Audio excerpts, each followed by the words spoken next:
What is going on, guys? Winter Kills here, and yes, we are back with another post-commentary duel video. This one, much like the last one, was recorded probably about a week and a half ago. Like I said, a little late on getting to these videos. Like I said, I've been pretty busy with some other stuff lately, and just haven't had the time to get some good editing done.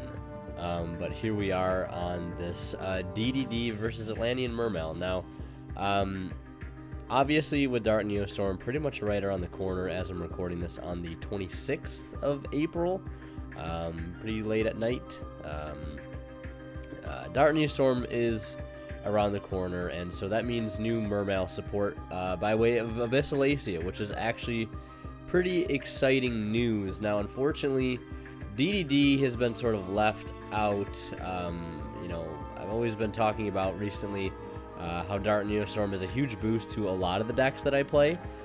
Orcus, Mermail, Burning Abyss, all support that is being released, or support that is being given to those decks that I play. 3 of them. DDD unfortunately not getting their link, and I know there's been a lot of different builds going around with DDD lately involving PK stuff and other stuff like that, which I've wanted to experiment with. And to be honest, I haven't really done much with my DDD build, so I don't plan to update it anytime soon. I just haven't featured DDD on the channel in a little while, so I wanted to do so with this video. Unfortunately, a pretty poor opening for DDD here at the start. Now, I know a lot of people are probably going to be like, well, DDD opens up perfect every time, double, triple negate, just like your build of DDD does. Well, that's just not always the case, unfortunately, but I think DDD could use their Link Monster. I think the Link Monster adds a bit of a different axis of play to the deck, being able to get scales. Yes, it may lock you into DDD monsters, but in some situations that can really help to get a full set of scales. Or just being a Link to DDD. I think having a Link Monster for DDD in general could just help the deck greatly when triggering certain effects. I know they got DD Arc or whatever. That card's really dismal when we're talking about DDD support. And just overall not the greatest for the deck to begin with. So yeah, DDD right now, I'm still playing sort of a pendulum build. As you can see, the Dark Worm engine there, playing Dragon Shrine as well, with Gate 0. So the build has changed a little bit, more so in the extra deck and a few main deck choices since the last profile, which I think was in January. So it's been quite a few months since I've done anything with DDD. And it's just, like I said, not much has really changed with it, so I don't want to just, do a profile just for the sake of doing one, when really, in reality, not much at all has changed. So with his opening here, deciding options, Electromite obviously coming down. There's just the rest of his hand not so great. So unfortunately has to pass with just an Electromite. Yes, Electromite pass. Pretty unfortunate, and the same cannot be said for me. I open up very, very, very well with that Sekka's Light, and proceed to normal summon Prince with pretty much no opposition. So I'm pretty sure most of you can imagine what is going to happen from here on out. Just really, really unfortunate opening for DDD. And like I said, the deck is one of those decks where I know it's not a tier 1 deck by any means. It's not an incredible, fantastic deck like it, when the structure deck first came out and had sort of like 2 weeks of glory before Zodiacs hit the scene. But I think the deck in of itself has potential just to be a decent, semi-competitive, lower tier budget deck is really where I would put it. I still love the deck just due to personal preference, and it's sort of meaning to me, I guess. I don't know, sentimental value, I guess, if you want to look at it that way. But as you can see here, Gen X Ally Birdman actually coming in pretty clutch to bounce some cards back to my hand to be able to fuel that second Megalo. And now going back into the deck to grab another Sea Serpent off of that Dragoon, setting up a Mooling Glacia play, really just going overboard at this point. Linking away into Linkuriboh to get that 5th Water in the Grave for Mooling Glacia. And as I said, we'll knock 2 cards out of the opponent's hand. And looks like there's double Copernicus. I think he opened triple Copernicus. Triple or double Copernicus, and like just a bunch of other not really good cards. Cards that are good in their own right in the deck, but when you open up multiple copies, you know, right, they just don't do too much for you. You know what I mean? It's just, you love seeing the card, but not in 2 or 3 ofs. And it's just sort of an unfortunate side effect that has to happen sometimes. It's just RNG will, will it to happen, I should say.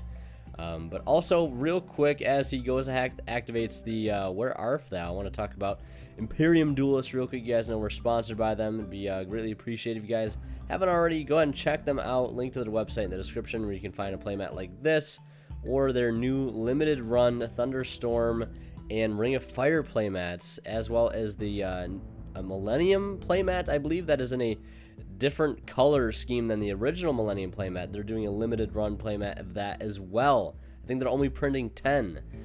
So if you want to pick up a new mat or some sleeves or some dice, go ahead and check them out. I got a discount code down in the description below if you want to save 10% off on all future purchases with that code.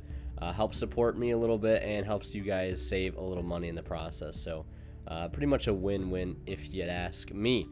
So yeah, just kind of want to talk about that as per usual. Really helps me out each month, and hopefully I'm helping you guys get discounts on some great stuff. And yeah, so starting here with a pretty much standard play now that he gets to go first with actually like a better hand. Where Art Thou is a card I've actually really liking. DDD, you do have plenty of level 1 targets in the deck that are very useful other than Kepler. Cards like Necro Slime, which can extend fusion plays in the graveyard, obviously. And you also have cards like Lamia that you can just add to your hand. You don't have to worry about opening up 1-for-1 to be able to get out onto your field. Just could get it to your hand with like a Swirl Slime in it, and then there you go, you're all set. And you're really in a good position. Now, this is where having a card like Genghis, or not Genghis, but Gilgamesh could be pretty helpful. Instead of going into something just like Lampharinkus, which literally does nothing, has very little stats, you could put yourself a Gilgamesh on board and perhaps try to build up a different play. And not have to worry too much about that restriction if you decide to go for the Pendulum Scale. But instead here, opting to go for a Siegfried as per usual. And I believe still has a Lamia use in the graveyard currently. Did resolve a Allure of Darkness earlier in the turn. And did banish a Ragnarok off of that. And now here he's going to Synchro with that Lamia, of course. Now Lamia getting banished and going into Borreload Savage Dragon. So obviously he could have gone for Crystal Wing Siegfried, but instead opting for Siegfried Savage Dragon. Unfortunately, only a Linkuriboh equipped to it, so we'll only gain 150 attack, I believe, which is better than nothing, I suppose. But giving it 1 counter, more importantly, giving it the ability to be able to negate something. So now if that were just Crystal Wing Siegfried, he'd only be able to negate a monster effect and a spell trap effect. But now he has the opportunity to negate a spell or trap effect, or just any monster, spell, or trap effect, period, with Borreload Savage Dragon, which is pretty nice. It's a little bit more flexible than Crystal Wing, although you could argue Crystal Wing is a little bit better at protecting itself than Savage Dragon is. Unfortunately, neither of those cards can really hold up to Gamma Seal as I take out the Siegfried. And I sort of had to remember here that he can actually still negate my Second Light with the Savage Dragon, and he opts not to, which honestly, my hand is still really good at this point. And whether or not he negates the Second Light really won't matter a whole lot, and then there's just a negation out of the way, and pretty much a field of no resistance that I have to worry about going through again. Now, I do have another Prince here, which is really good. Of course, seeing Prince is always good. And I think I also opened up some Frogs as well. Now, speaking of Frogs, I know earlier I talked about Mermail Abyssalacia coming out. I do really like that card a lot. Doesn't really facilitate a lot of combos, but that really doesn't concern me too much. I know a lot of people are really focused on combos pretty much all the time, and they don't really care about anything else, but Alacia is a bit of a different card. It does not facilitate combos. Yes, you can end on it the same way you'd be able to end on a Star Boy. It's just better, and it's something your opponent has to worry about, whether they destroy by battle or card effect. They have to use something to spin it. They have to use Bore Load if they don't want you to get its really good effect off. You send a Dragoons and you reborn any water out of your grave, so you get a lot of advantage off this card, and it allows you to search a Mermail during their turn.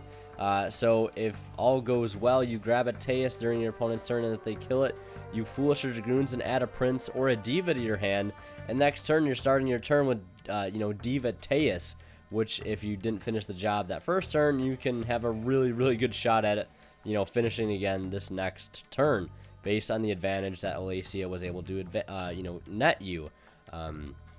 No pun intended. They are fish monsters, I guess, but it's just it's a little slower, yes, but it's a different playstyle. It's not a super combo oriented card, but as I was saying earlier with the frogs, the Marincess Anemone card we're going to be getting enables a lot of combos. It's able to reborn any water monster in your grave with 1,000 or less attack, which quite a few targets in the deck. Swap Frog, Prince, Diva, Lapis Dragon, Heavy Infantry for an extra normal summon. That card I'm actually almost looking forward to more than Alacia.